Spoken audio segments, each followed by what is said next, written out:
बळीच्या प्रकरणामुळे राज्यामधल्या महिलांवरचे वाढते अत्याचार जगासमोर आले। पण याच निमित्ताने महिलांसाठी काम करणारं महिला आयोग सध्या वादाच्या भोवऱ्यात सापडलाय।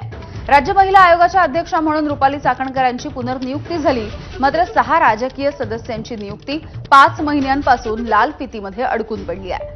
महायुती सरकारमध्ये 3 पक्ष असल्यामुळे या नियुक्त्या रखडल्याचं बोललं जात आहे। केवळ इतकंच नाही तर आयोगाच्या निधीमध्ये सुद्धा मोठ्या प्रमाणावरती कपात करण्यात आली आणि यावरून देखील अनेक आरोप केले जात आहेत।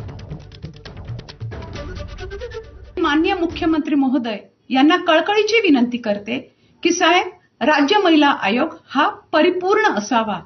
2024 सरकार स्थापन झालं। सरकार स्थापन झाल्यानंतर आपण राज्य महिला आयोगाच्या अध्यक्षांची म्हणजेच रुपाली चाकणकरांची तत्परतेने फेरनियुक्ती केली। फक्त अध्यक्षांची फेरनियुक्ती केली।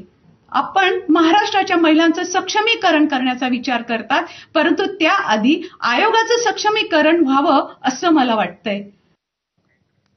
तर एकूणच या सगळ्या प्रकरणावरती राजकीय नेत्यांसोबतच महिला आयोगाच्या माजी सदस्या ज्या आहेत त्या सगळ्यांनी सुद्धा या एकूण कारभाराविषयी टीका केली आहे। नेत्याच्या जवळच्या महिलेला आपण त्या पदावर बसवतो, सोय, राजकीय सोय आणि कॅबिनेट दर्जा देतो, हे पूर्णपणे चुकीचं आहे।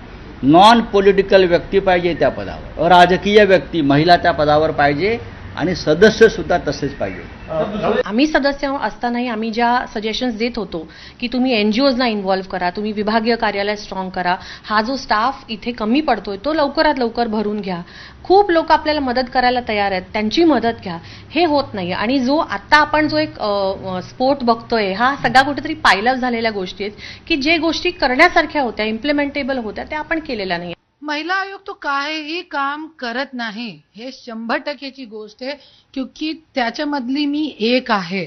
मैं उसी दूध की जली हुई हूँ जिस दूध से महाराष्ट्र के प्रत्येक घरामध्ये एक महिला जडून बसलेली आहे, त्याच दूधची जळलेली मी आहे।